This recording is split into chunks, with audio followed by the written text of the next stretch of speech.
જય હિન્દ વિદ્યાર્થી મિત્રો, welcome back to our YouTube channel. હું આશા રાખું છું કે તમે બધા મજામાં હશો. મારું નામ છે યુવરાજ ને તમારું સ્વાગત છે તમારી યુટ્યુબ ચેનલ યુવરાજ એજ્યુકેશન પર.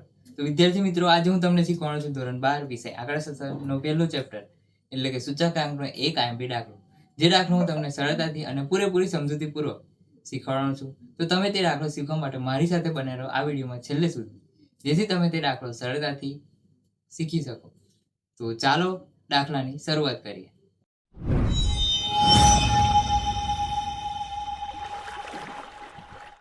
તો વિદ્યાર્થી મિત્રો, ફરી એકવાર તમારું સ્વાગત છે આપણા નવા દાખલામાં. તો દાખલાની શરૂઆત આપણે રકમ વાંચીને કરીએ.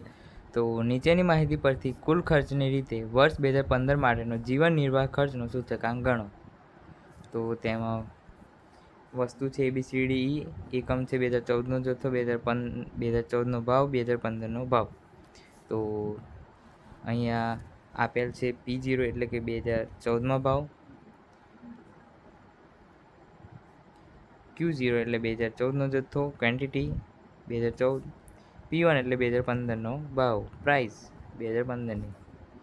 તો અહીંયા થોડી રકમ બરાબર આવેલ નથી, તેથી આપણે રકમને યોગ્ય રીતે ગણીશું અને પછી લખીશું કોષ્ટકમાં. ત્યારબાદ આપણે જે જીવન નિર્વાહ ખર્ચનો સૂચકાંક છે તે ગણીશું.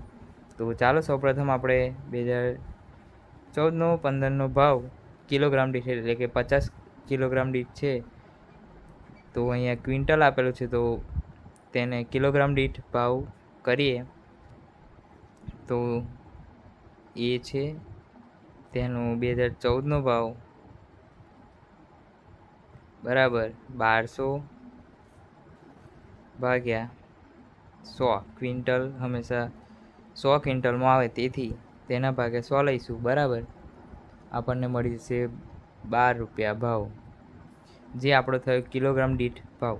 હવે 2015 માટે બી સેમ જ કરીશું. 2015નો ભાવ બરાબર 1700 ભાગ્યા 100 બરાબર આપણને મળી જશે 17 રૂપિયા, જે આપણા માટે 2015નો કિલોગ્રામ દીઠ ભાવ મળી ગયો. હવે બી વસ્તુ માટે બીમાં કિલોગ્રામ દીઠ કિંમત છે, પરંતુ અહીંયા કિલોગ્રામ દીઠ નથી આપેલી, તેથી આપણે 20 કિલોગ્રામ દીઠ કિંમત શોધીશું. તો કિલોગ્રામ દીઠ ભાવ શોધીશું, જે આપણો 20 કિલોગ્રામ દીઠ ભાવ શોધવાનો છે અહીંયા. તો 2014નો ભાવ બરાબર 340 ભાગ્યા 20 કિલોગ્રામ દીઠ ભાવ શોધવાનો છે, તેથી ભાગ્યા 20 બરાબર 17 રૂપિયા ભાવ આપણને મળી જશે. સેમ જ 2015માં પણ કરવાનું છું. 2015નો ભાવ બરાબર 380 ભાગ્યા 20 કિલોગ્રામ દીઠ, તેથી આપણને મળી જશે 19 રૂપિયા. હવે સીમાં કરીશું આપણે. સીમાં શું છે? લીટર દીઠ છે, તો તેમાં પણ લીટર દીઠ ભાવ કરીશું. તો 2014નો ભાવ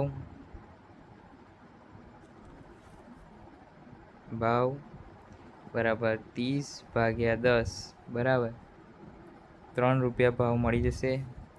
2015નો ભાવ સેમ જ કરીશું. 40 ભાગ્યા 10 બરાબર 4 રૂપિયા ભાવ આપણને મળી જશે, જે આપણો થયો લીટર દીઠ ભાવ. હવે ડીમાં ડઝન છે, તો તેમાં ડઝન દીઠ આપણે ભાવ કરવો પડશે. તો 2014નો ભાવ બરાબર 15 ભાગ્યા 12, ડઝનમાં 12 આવે, તેથી 15 ભાગ્યા 12 બરાબર 1.25 રૂપિયા. 2015માં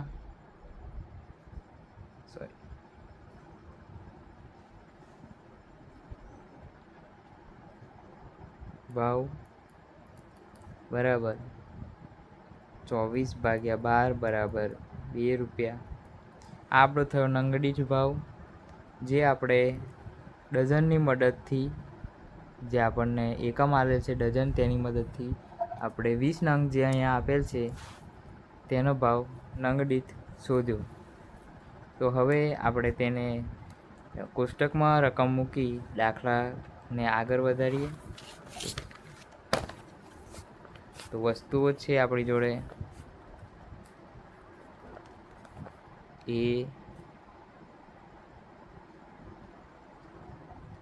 B, C, D અને E.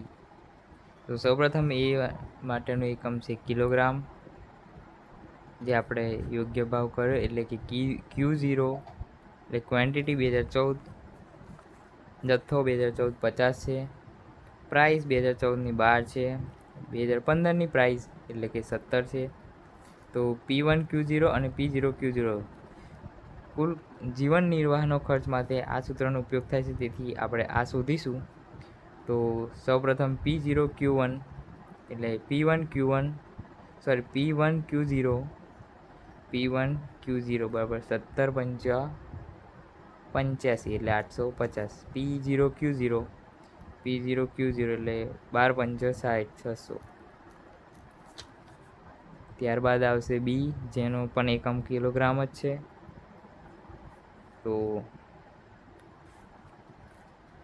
વર્ષ 2014ની ક્વોન્ટિટી છે આપણી માટે, તેમાં આપેલ 18, પ્રાઇસ 17 અને 2015ની પ્રાઇસ છે 19.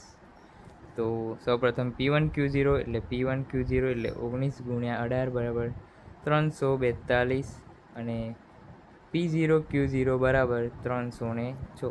P0 Q0 17 × 18 બરાબર 306. સી આપેલ છે લીટર દીઠ, તેમાં વર્ષ 2014ની ક્વોન્ટિટી છે 12, 2014નું પ્રાઇસ છે 3 અને 2015ની પ્રાઇસ જે આપણે શોધી છે 4 છે. તો સૌપ્રથમ P1 Q0 એટલે 12 ચોક 48, P0 Q0 એટલે 12 ચોક 36. હવે ડી, જેનો એકમ છે નંગ, તો તેની ક્વોન્ટિટી છે 20 અને પ્રાઇસ છે 1.25 અને 2015ની પ્રાઇસ છે 2. તો સૌપ્રથમ P1 Q0 એટલે 2 દૂ 4 40 અને P0 Q0 એટલે 20 × 1.25 બરાબર 25. હવે ઈ માટે જે છે મીટર,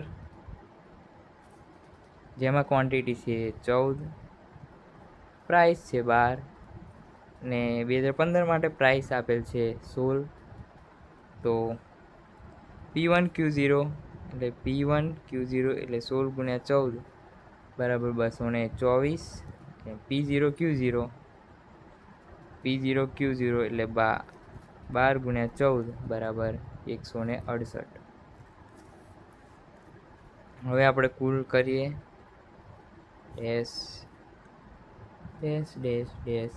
અહીંયા સિગ્મા P1 Q0 બરાબર અહીંયા સિગ્મા P0 Q0 બરાબર અહીંયા આપણો ટોટલ સરવાળો થશે 1504 ને અહીંયા સરવાળો થશે આપણો 1135. તો હવે તેને સૂત્રમાં મૂકી દાખલો ગણીએ. તો સૌપ્રથમ દાખલાની કુલ ખર્ચની રીતે જીવન નિર્વાહ ખર્ચનો સૂચકાંક બરાબર I બરાબર સિગ્મા P1 Q0 છેદમાં સિગ્મા P0 Q0 × 100 એટલે 1504 છેદમાં 1135 × 100 બરાબર 1.3251 × 100 બરાબર 132.51 આપણો સૂચકાંક મળી જશે. તો અહીંયા આપણો દાખલો પૂરો થાય છે. તો મળીએ એક બીજા નવા દાખલામાં. તો વિદ્યાર્થી મિત્રો, અહીંયા આપણો દાખલો પૂરો થાય છે. જો તમને દાખલામાં કંઈ પણ ખબર ના પડી હોય તો તમે કમેન્ટ સેક્શનમાં જણાવી શકો છો, તો હું તમને તે શીખવાડી દઈશ. અને વિદ્યાર્થી મિત્રો, વિડીયો જો થોડો પણ સારો લાગ્યો હોય તો તમે કમેન્ટ સેક્શનમાં એક નાની એવી સારી કમેન્ટ કરતા જજો. અને આપણા આ વિડીયોને લાઇક, શેર અને આપણી યુટ્યુબ ચેનલ એટલે કે યુવરાજ એજ્યુકેશનને સબસ્ક્રાઈબ કરતા જજો. જય હિન્દ. મળીએ એક નવા વિડીયોમાં.